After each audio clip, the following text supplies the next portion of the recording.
여러분 요즘 날씨가 갑자기 선선해져서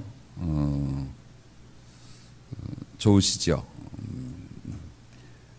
어떤 분이 하나님께서 에어컨 틀어놓으신 것 같다고 얘기를 해주셨습니다. 근데 그게 맞죠.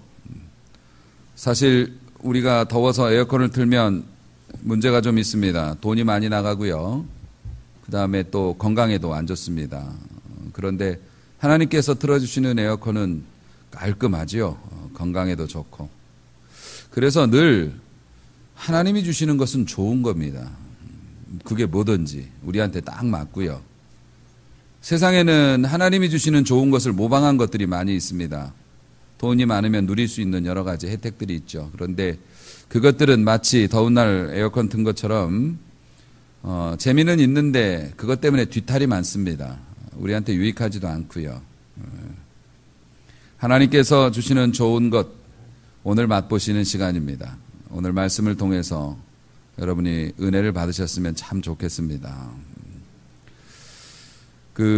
옛날 시골 교회에서 할아버지 목사님이 계셨는데요. 옛날에는 은퇴라는 개념이 별로 없으셔갖고 서 있으면 그냥 하셨습니다. 그런데 이분이 시골 분이라서 수염을 이렇게 기르셨나 봐요. 이렇게 시골 할아버지들께 흰 수염을 이렇게 기른 멋진 목사님이신데 설교 말씀을 이렇게 하는데 시골 교회가 다 그렇죠. 할머니들 몇 분 계시고 다들 그냥 곤히 주무시는 상태로 이제 설교를 하시는 겁니다. 그런데 목사님은 또 열심히 하시고 그런데 그날따라 한 할머니가 맨 앞줄에 앉아서 목사님의 얼굴을 뚫어지게 바라보며 집중하고 말씀을 들으면서 눈물을 뚝뚝 흘리고 있습니다. 목사님이 얼마나 힘이 나시겠어요? 은혜 받는 것 같아서.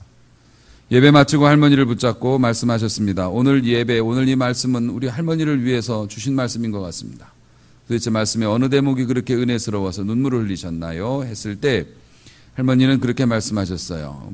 무슨 말씀하시는지는 잘 모르겠고 제가 애지중지 오랜 시간 진짜 자식처럼 생각하면서 길러오던 염소가 얼마 전에 죽었는데 우리 목사님 얼굴을 보니 꼭 염소가 생각이 나가지고 생각이 나서 내가 울었다고 하면서 그 말씀을 하시면서 또 우는 거예요. 하나님의 말씀이 선포되었지만 듣는 사람은 염소를 생각하고 울고 있습니다.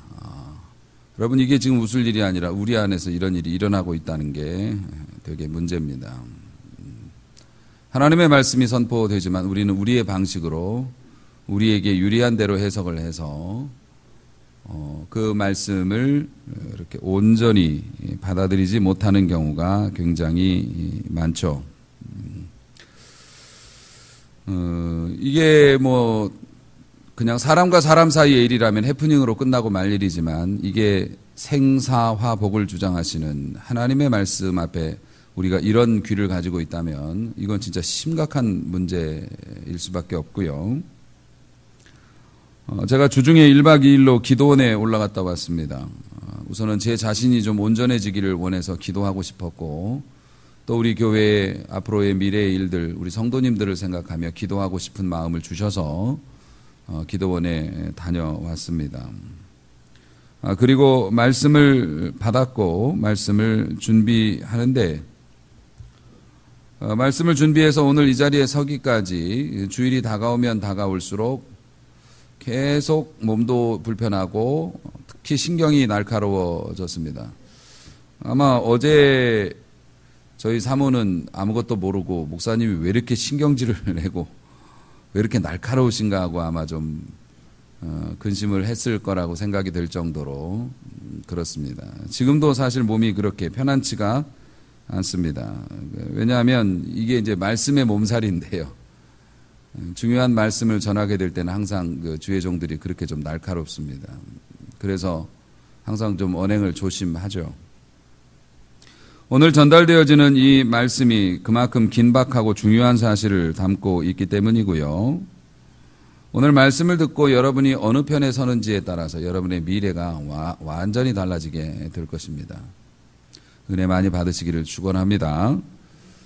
오늘의 본문은 경고 메시지입니다. 결론부터 말씀하시면 21절에 나더러 주여 주여 하는 자마다 다 천국에 들어갈 것이 아니라고 말씀을 하셨습니다. 매우 충격적인 메시지입니다. 아니, 사도 바울이 얘기했으면 내가 어떻게 얘기해 보겠습니다. 베드로가 얘기했어도 뭐 제자니까 어떻게 얘기해 보겠는데, 이 말씀을 하신 분은 예수님이십니다. 천국의 주인이신 예수님께서 나보고 주여 주여 하는 자마다 천국에 다 들어가는 거 아니다라고 말씀하셨습니다. 더 줄여서 말하면 지금 여러분 이곳에 앉아 있다고 해서 다 천국 가는 거 아니라고 말씀하신 겁니다. 이거 되게 심각한 얘기입니다. 사실 저도 그렇고 다른 목사님들도 그렇고 성도들에게 구원을 의심하는 것은 금기로 가르쳤습니다. 그렇죠? 여러분 예수 믿으세요? 아멘 하세요. 아멘 할 수 있으면 예수 믿은 거고, 한 번 예수 믿으면 영원히 그 구원은 취소되지 않아요. 누가 예수님에 대해서 뭐라고 얘기하면 무조건 믿는다고 얘기하세요. 근데 그게 얼마나 위험한 발상인지 모릅니다. 여러분은 여러분의 구원을 의심해 봐야 됩니다. 점검해 봐야 합니다. 아주대에서 아주대 아내가 이렇게 뭐 볼 일이 좀 있다고 그래서 거길 가서 저녁에 길을 걸어가는데 맞은편에서 예쁜 아가씨가 미니스커트를 입고 걸어옵니다. 뭐 그런 아가씨들 많이 있죠. 그런가 보다 하고서 이렇게 지나쳐 갔는데 뭔가 이상해서 뒤를 돌아봤더니, 그 여자분들 그 화장실 다녀오시면 그 치마 정리를 잘 하셔야 되는데 치마가 뒤에 물렸어요. 무슨 얘기인지 아시겠죠? 치마가 앞에는 이게 멀쩡한데 치마가 뒤에 이렇게 물려가지고 엉덩이가 다 드러나가지고 아가씨가 치마를 입고 걸어가는 겁니다. 그러면 여러분들 그거 보고 어떻게 해야 됩니까? 제가 지금 뭐 이상한 거 물어본 겁니까? 왜 표정들이 그러십니까? 그거 봤으면 어떻게 해야 됩니까? 당연히 얘기해 줘야죠. 쫓아가서 아무리 요즘에 흉흉한, 여보세요 아가씨 옷 좀 잘 하세요. 이거 큰일 났네. 얘기해 줘야죠. 다행히 그날은 사모가 있어서 쫓아가서 뒤에서 끌어안으면서 아이고 아가씨 이게 웬일이랍니까? 이렇게 이제 단도리를 해줬지만은 얘기해 줘야죠. 그런데 목사님들이 우리 성도님들 마음 상할까봐 혹은 심란할까봐 지금 뒤쪽은 그렇게 돼 있는데 앞쪽만 예쁘다고 자꾸 얘기해주고 그런 모습 못 본 채 하면 그거 사꾼 아닙니까? 그거 성도님들 때문에 먹고 사는 그런 목사 되는 거 아닙니까? 분명히 잘못된 것이 있으면 지금 상태가 잘못된 거라고 얘기를 해줘야 그게 사랑이지. 그래서 하나님께서 저에게 주시는 감동을 따라서 저도 썩 즐겨하는 설교는 아니지만 이 말씀을 증거할 수밖에 없고, 원래 이 말씀은 이제 제가 마태복음 강해를 새벽마다 하고 있기 때문에 새벽에 해야 되는 설교인데 감동이 너무 커서 주일날 여러분들과 나누려고 이제 하나님께서 말씀하셔서 제가 준비를 했던 겁니다. 사랑하는 성도 여러분은 불편하지 않게 하려고 예수를 주님이라고 고백하면 천국 가니까 걱정 말라고 그렇게 안심시켜서 이 자리에 지금 앉혀놓을 일이 아닙니다. 예수님이 말씀하셨다고요. 나더러 주여 주여 하는 자가 다 천국에 오는 거 아니라고. 이거 문제가 심각합니다. 다시 말합니다. 한두 명이 아니에요. 집사도 권사도 목사도 그 직분을 가지고도 지옥 갈 수 있다라고 말씀하고 계시는 거라고요. 사랑하는 성도 여러분, 22절과 23절 말씀을 보십시오. 그날에 많은 사람들이 나더러 이르되 주여 주여 우리가 주의 이름으로 선지자 노릇을 하며, 선지자, 요즘엔 선지자가 없지만 뭐 굳이 얘기하자면 목사님이라고 할 수 있겠죠. 내가 주의 이름으로 목회를 했습니다. 주의 이름으로 귀신을 쫓아냈습니다. 이거 구마의식 뭐 축사라고 성경은 말하는데요. 그 기도원 원장님들이 막 기도하면 막 귀신 나가는 거 있죠. 대단하죠. 주의 이름으로 많은 권능을 행했습니다. 저도 주님 앞에 가면 그렇게 얘기할 것 같습니다. 주님, 저예요. 주님 때문에 주님을 섬기기 위해서 제가 제 젊음을 바쳤고 제 전 재산을 바쳐서 교회를 개척했고요. 그리고 죽도록 어렵고 힘든 상황에서도 저 도망가지 않고 그 자리에서 하나님 죽이시면 죽는다고 하면서 내 신용을 다 잃어가면서까지 하나님, 저 하나님 때문에 이러고 살았어요. 저라고요, 저. 그런데 주님께서 너는 누구냐? 꺼져라. 이렇게 말씀하시면 이게 얼마나 충격적인 이야기이고 얼마나 상상만 해도 이게 슬픈 일입니까? 내가 너희를 도무지 알지 못하니 불법을 행하는 자들아 내게서 떠나가라. 꺼져라라는 말씀입니다. 도무지 감당할 수 없는 순간이 될 것 같습니다. 그런데 사랑하는 성도 여러분, 23절을 보니 내가 그들에게 밝히 말한다라고 말씀하셨잖아요. 그러니까 이게 한두 명이 아니란 뜻입니다. 한두 명이 아니란 뜻이에요. 물론 반론도 있습니다. 성경에 의하면 예수님을 아무나 주라고 부를 수 없다라는 그 규절이 있습니다. 사도 바울도 누구든지 성령으로 아니하고는 예수를 주시라 할 수 없다. 고린도전서 12장 3절에 말씀했습니다. 그럼 이게 도대체 어떻게 우리가 이것을 받아들여야 하는 겁니까? 이렇게 정리해 볼 수 있겠습니다. 성령의 은사와 신앙의 인격은 별개라는 겁니다. 다시 말해서 성격이 아주 못되먹고 아주 이기적이고 아주 세속적인 그런 습관을 가지고 있는 사람도 목사님을 할 수 있다는 겁니다. 교회에서 일을 하고 돼요. 제가 알고 있는, 제가 살아오면서 섬겨봤던 목사님들 중에서도 그런 목사님들 계셨습니다. 뭐 성격이 불같으시고요.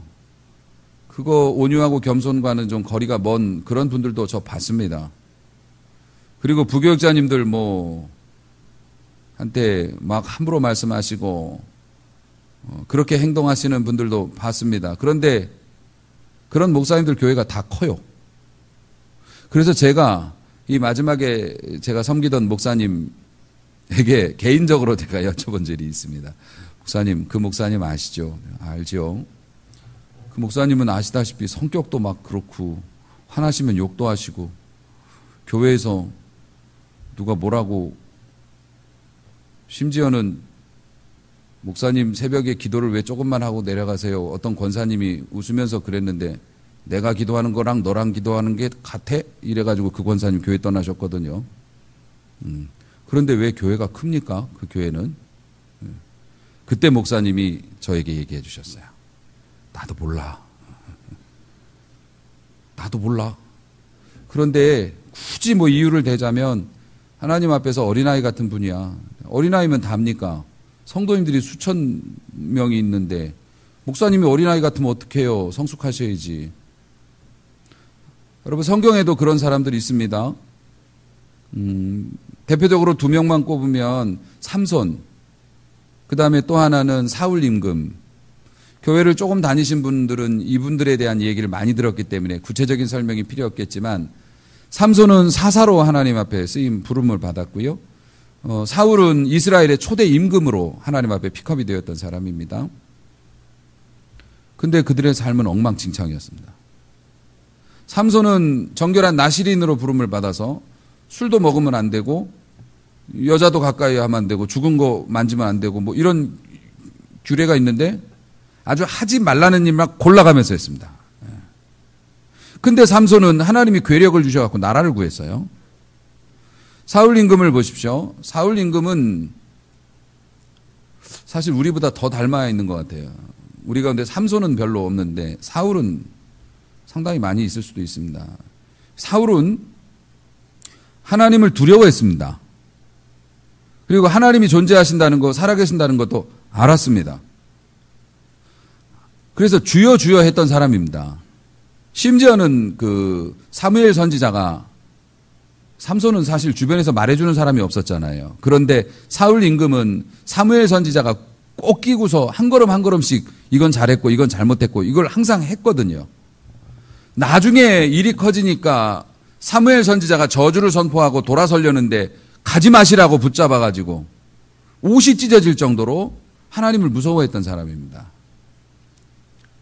사무엘 선지자가 잘못을 지적하면 사울 임금은 내가 잘못했다고 내 잘못이라고 인정도 합니다. 그런데 사무엘 선지자만 없으면 딴짓을 합니다. 이 사람은 하나님을 알았고 하나님이 왕을 시켜준 것도 알았고 자기 평민이었거든요. 아무것도 아니었거든요. 왕 시켜준 거 알았고 하나님의 이름으로 나가서 전쟁하면 승리한다는 것도 알았는데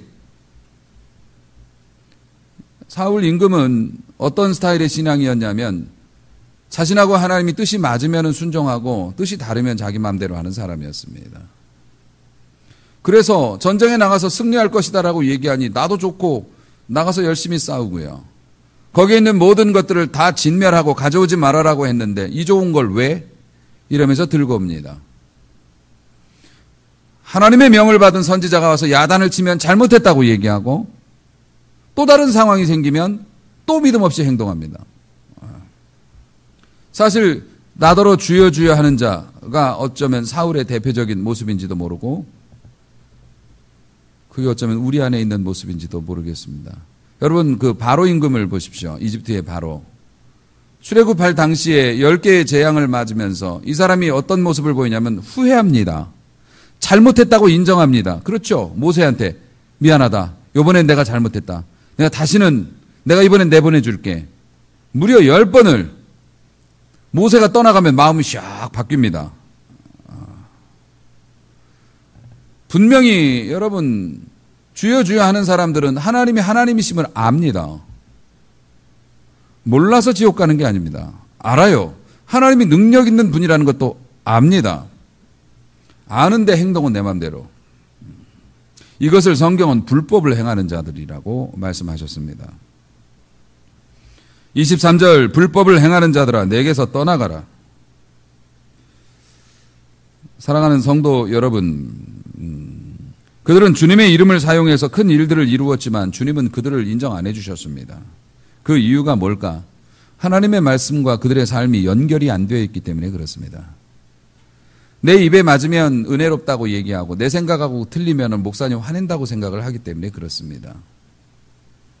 하나님의 말씀은 달아도 하나님의 말씀이고 써도 하나님의 말씀입니다.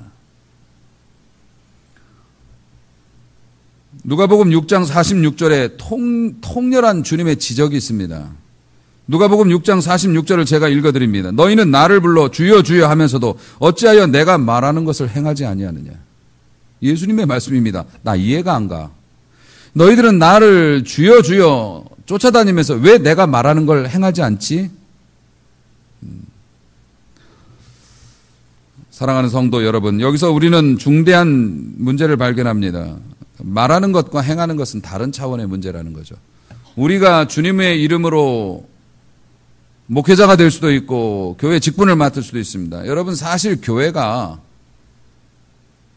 그러한 마음을 가진 분들이 서식하기가 좋은 장소입니다. 이 교회가 아무리 각박해졌다 해도 그래도 이 세상에서 교회만큼 포근한 곳이 없습니다. 웬만한 잘못도 다 눈 감아주고 다 믿음으로 이렇게 합니다. 이민교회 가보면 이민교회는 믿음으로 온 게 아니라 사실 외국에서 살아남기 위해서 모이다 보니까 교회밖에 없으니까 교회에서 그렇게 하고 또 성격 좋으시고 바지런하신 분들은 교회에서 기왕 나온 거 내가 먼저 좀 하고 이러다 보면 금방 직분 받습니다. 집사님 되고 회장 되고 금방 또 장로님 되고 이렇게 합니다. 교회가 그래요. 그런데 그렇게 열심히 교회에서 1등 가는 일꾼이었던 분들이 어느 날 하루아침에 목사님 멱살 잡아서 설교하는데 끌어내리는 사람이 되기도 하고 우리는 끔찍해서 상상도 못할 일이지만 그분들에게는 당연한 겁니다. 왜냐하면 믿음이 없는데 교회 직분을 맡았는데 교회에서 마찰과 충돌이 일어나면 자기가 배웠던 방법은 그거밖에 없거든요. 교회에 들어와서 신앙생활을 하는데 남보다 열심히 한다고 그래서 천국에 간다고요. 믿음 없이도 열심히 일할 수 있습니다. 왜냐하면 교회라는 이 공간 안에서 내가 세상에서 맛보지 못했던 내가 또 이루지 못했던 것들을 이루는 분들도 있습니다. 내가 세상에서 은퇴하고 혹은 세상에서 일반 사람으로 살다가 교회에 오면 장로님입니다. 회의에 참석하고 아이고 장로님 하면서 사람들이 섬겨줍니다. 좋잖아요. 교회 안에서 내가 맛보지 못했던 문화적인 혜택도 맛보고 또 내 친구들도 많이 사귈 수도 있고 교회 안에서는 내가 이렇게 세상에서는 먹히지 않는 것들도 교회에서는 가능한 것들이 있습니다. 교회는 아직도. 그러다 보니 교회에 얽혀서 많은 일들을 하지만 자신의 왕국을 건설하는 겁니다. 교회 안에서. 내 왕국을 건설해요. 여러분, 교회가 자신의 못다 이룬 꿈과 명예 혹은 외로움을 달래거나 부족한 정서적인 면을 채우는 일에 쓰임받기도 하는데, 그래서 엄청난 대형 교회에 다니면은 자기도 믿음이 대형인 줄로 착각을 합니다. 그래서 어느 교회 다녀? 경배와 찬양교회예요. 아이고, 그래서 우리 교회는 해외에 나가서 무슨 뭐 일을 하고 그러면서 약간 좀 본인은 뭐 강남이고 우리는 뭐. 그런데 여러분, 천국에서 큰 자가 누굽니까? 어린아이와 같은 자이고요. 천국에서 큰 교인이 어떤 교인입니까? 부족하고 힘들고 이자 때문에 걱정되고 매일매일 각박한 현실과 삶 속에서 열악하고 부족한 환경이지만 이곳이 하나님이 내게 주신 교회라고 생각하고, 우리가 대형교회 가는 길을 모르는 것도 아니고 거기에 갈 만한 자격이 없는 것도 아니지만 하나님이 내게 주신 교회라고 생각하고 이곳에서 바짝 엎드려서 흙 묻혀가면서 주님을 붙잡고 비가 오나 눈이 오나 십자가 붙잡고 사명 붙잡고, 이런 분들이 천국에서 큰 자죠. 그런데 사랑하는 성도 여러분, 그러한 사람들이 천국에서 엄청난 사람들이고, 여러분은 왜 교회 다닙니까? 여러분이 교회를 선택하는 기준은 뭡니까? 사도 바울은 디모데후서 2장 19절에서 이렇게 말합니다. 주의 이름을 부르는 자마다 불의에서 떠날지어다. 너희가 주의 이름을 부르고 천국을 소망한다면, 하나님을 만나기 원한다면 불의에서 떠나라. 그 불의라고 하는 것에 대해서 사도 바울이 친절하게도 설명을 해줬습니다. 갈라디아서 5장 19절에서부터의 내용은 이런데요. 한번 들어보십시오. 낯설지 않습니다. 육체의 일이라고 그가 명명을 했는데, 이게 불법을 행하는 자들아 내게서 떠나라. 사도 바울은 불의를 행하지 말아라. 그리고 또 육체의 일이다 이렇게 설명을 했는데 다 똑같은 얘기입니다. 주님 앞에서 주님이 받아들일 수 없는 사람들의 모습이 있어요. 자, 갈라디아서 5장 19절을 보니 육체의 일은 분명하다. 음행, 더러운 것, 호색, 이거는 뭐냐면 윤리적인 죄입니다. 우리가 볼 때도 저 사람 이런 죄, 그건 당연히 떠나야 되는 거고. 우상 숭배, 주술, 어디 점치러 다니고 막 이러는 거 있죠. 한 주는 교회 다녔다, 한 주는 절 다녔다 막 이러는 거. 하나님 섬기면서도 자식을 하나님으로 알고 이러는 것들. 원수 맺는 거, 싸우는 거, 시기하는 거, 화내는 거, 당 짓는 거. 이 당이라는 게 뭐냐면 교회에서 당이라는 건 이겁니다. 교회 안에 교회가 당입니다. 다시 말해서 목사님이 교회에서 이거 합시다 라고 얘기했는데 본인들의 그룹이 있어서 그룹에서 회의를 또 합니다. 목사님이 이거 하자 그러는데 우리 할까 말까? 이번에는 하지 말자. 그래 나도. 이러면 당입니다. 그게 2명이든 10명이든 당이에요. 돌려 말하고 싶지 않습니다. 하나님께서 명령하신 것 전도합시다. 그러는데 거기에서 추가로 또 저기를 추인을 받아야 되면 그게 당이에요. 당 짓는 거, 분열하는 거, 이단 가는 거, 투기, 질투하는 거, 술 취하는 거, 방탕함 이런 것들, 이런 일을 하는 자들은 하나님의 나라를 유업으로 받지 못한다. 여러분 심란합니다. 화 한 번 안 내본 사람이 어디 있고 질투 안 하는 사람이 어디 있습니까?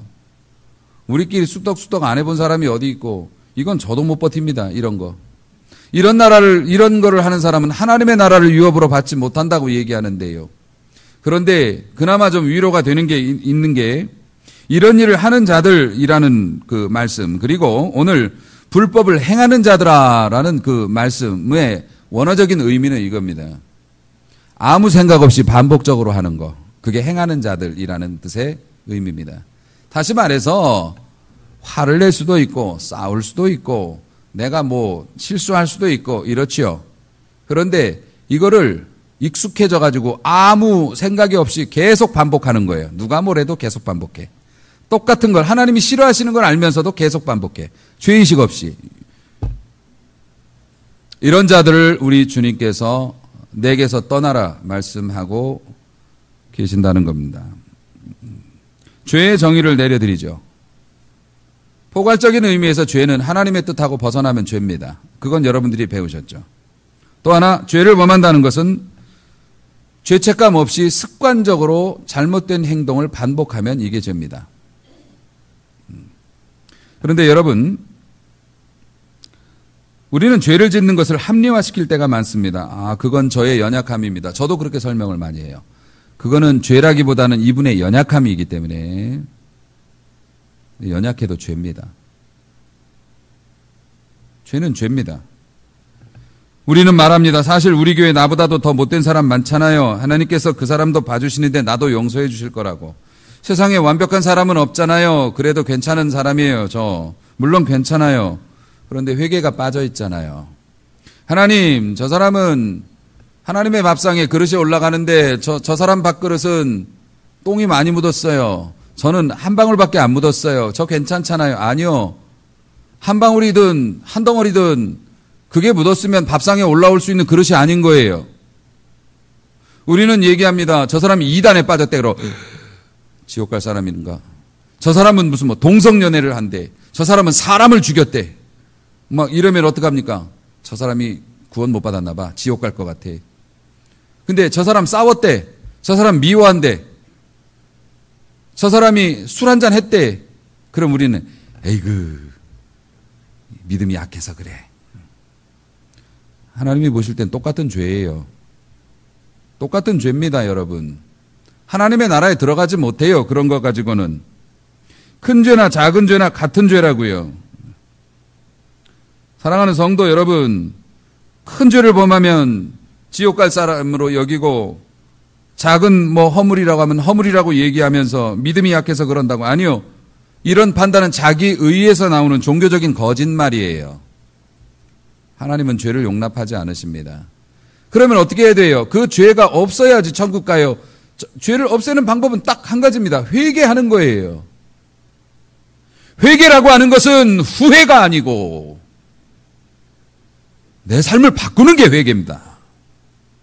너희들은 나더러 주여 주여 하면서도 어찌하여서 내 말을 듣지 않느냐. 회개, 후회가 아니라니까요. 후회는 사울도 했고 바로도 했습니다. 후회가 아니에요. 삶을 바꾸는 거예요. 종교적인 진리는 단순히 들음에서 끝나는 게 아닙니다. 수긍하고 인정하고 나도 동의합니다. 에서 끝나는 게 아니에요. 그 믿음을 주체적으로 받아들여서 진리와 내가 하나가 되어야 되는 겁니다. 그래야 십자가에 못 박히는 겁니다. 십자가에 못 박힌 사람은 자유가 없어요. 십자가에 못 박힌 사람은 팔을 벌리고 있어요. 십자가에 못 박힌 사람은 피가 흘러요. 그게 신앙인 겁니다. 예수님이 십자가에 못 박혀서 안 됐다. 나를 위해 못 박혀주셨으니 감사합니다. 이게 아니고 신앙이라고 하는 건 내가 들은 것과 내가 하나가 되는 것이 신앙입니다. 이건 저도 여러분에게 회개할 일입니다. 그래도 믿음이 있으시니까 괜찮을 거예요. 언젠가 하나님이 도와주실 거예요. 아니요. 물론 언젠간 도와주시겠죠. 치마가 말려 올라가가지고 엉덩이를 다 드러내고 다녀도 사람들이 뒤에서 비웃어도 집에 들어가면 엄마가 고쳐주겠지. 하지만 길에 다니는 동안에 부끄러움 당하는 것과 멸시당하는 거는 그건 아무것도 아닌 겁니까? 하나님의 나라 가면 여러분들 뭐 다 판단 받으시겠죠. 하지만 이 땅에서의 삶도 얼마나 중요합니까, 우리가? 여러분, 이거 실행이 되어야 그 진리가 진짜가 되는 겁니다. 진리는 여러분의 삶 속에서 씨로 뿌려지고 뿌리를 내리고 열매를 맺어야 하는 것입니다.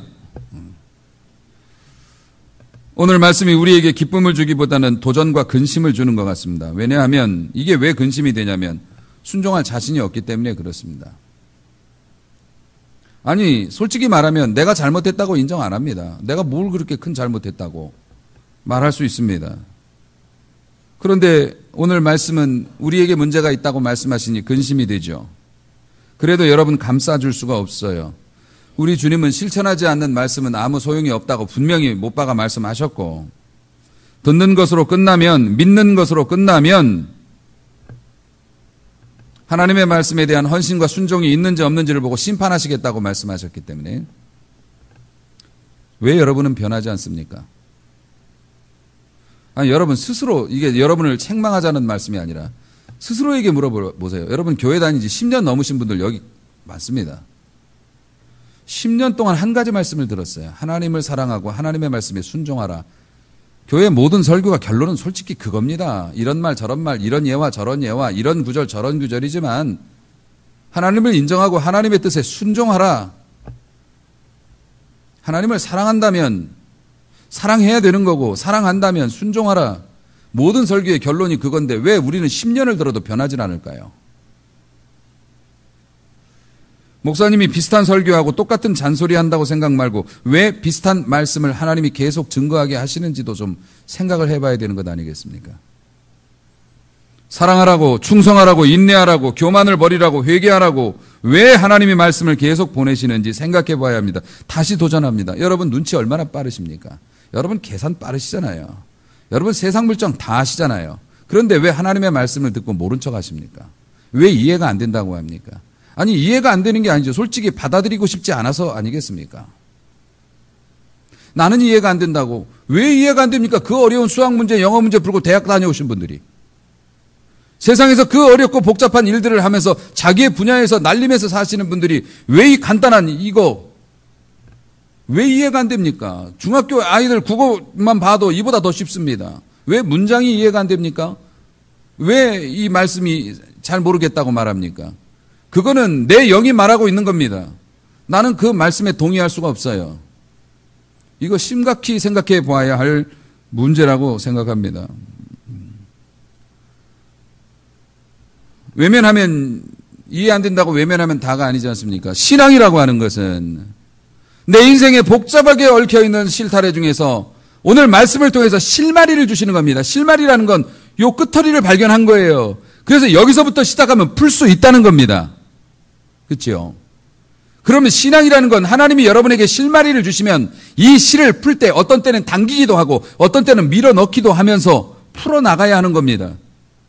그런데 왜 우리 신앙하는 사람들은 우리 목사님이 공부를 더 하시든지 우리 목사님이 기도원을 더 가서 실 다 풀어가지고 일자로 빳빳하게 풀먹여 다려서 내 앞에 놔주세요라는 식으로 신앙생활을 하는 겁니까?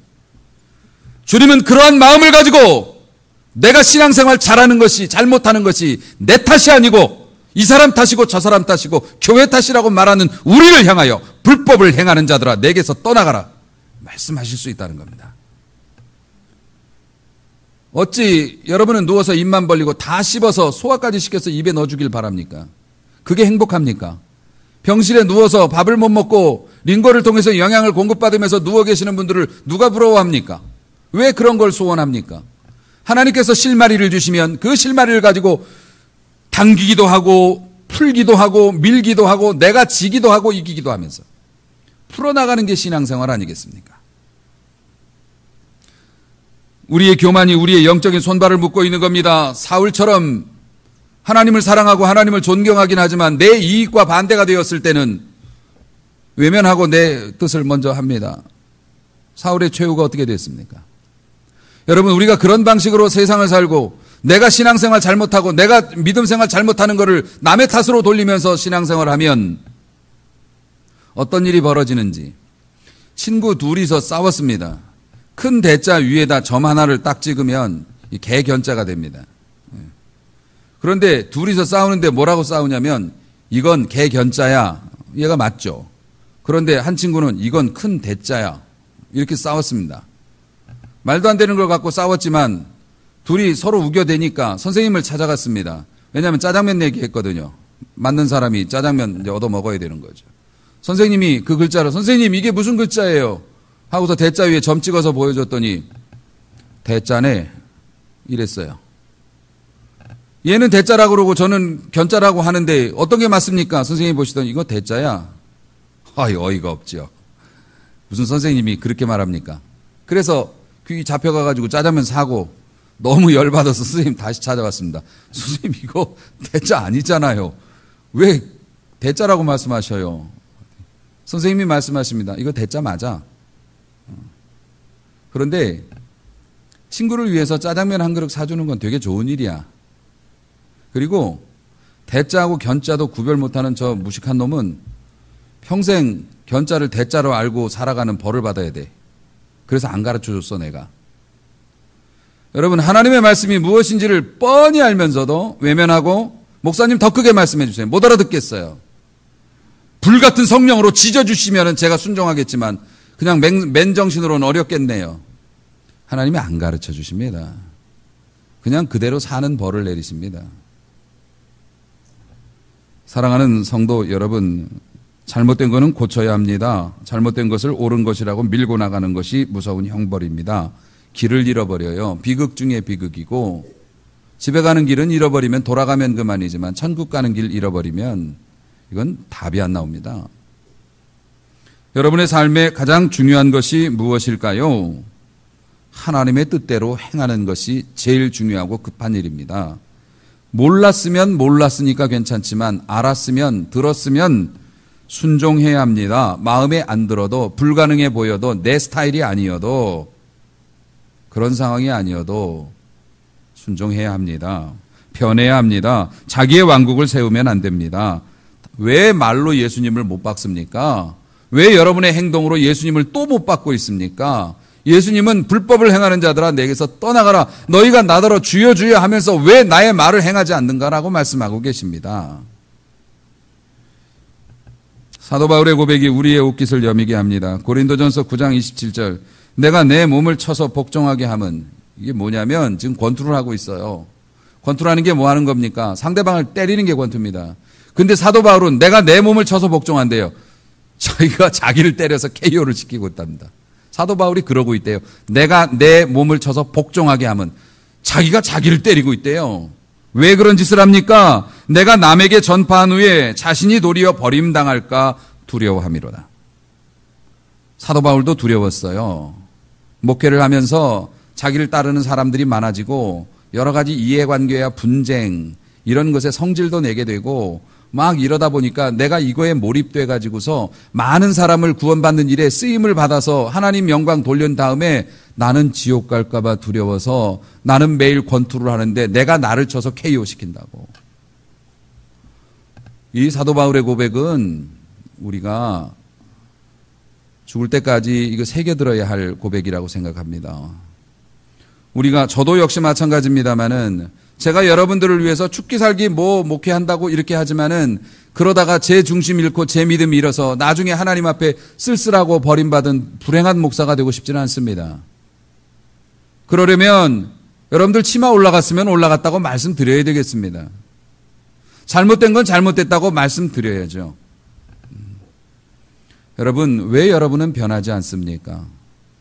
그것을 남 탓을 하지 말고 그 말씀에 동의하지 않고 있는 내 마음을 탓해야 될 것 아니겠습니까? 하나님은 여러분을 사랑하십니다. 그리고 여러분이 잘 되기를 원하시죠. 내 영혼이 잘됨같이 라는 단서를 다루셨지만 말입니다. 그리고 영혼이 잘된 후에 반석 위에 무엇인가라도 세워야 그게 온전한 내 것이지. 여러분, 오늘 말씀을 듣고 여러분은 어느 편에 서시겠습니까? 순종과 축복의 편에 여러분이 설 수 있기를 원하고 이것이 여러분의 마음에 무거운 짐이 되겠지만 이 짐으로 인하여서 시험의 물결에서 떠내려가지 않게 되기를 원합니다. 모쪼록 우리 모두가 하나님 앞에서 내가 하나님 앞에 어떤 모습인지를 한번 돌아보고 우리 주님께서 명하신 그 말씀 주여 주여 한다고 해서 다 이게 되는 게 아니라는 그 사실 주님을 주님이라고 고백한다면 주님의 말씀대로 행해야 된다는 사실 잊지 마시고 순종하여 하나님께 끝까지 영광 돌리고 복받는 착한 백성 되시기를 주님의 이름으로 축원합니다.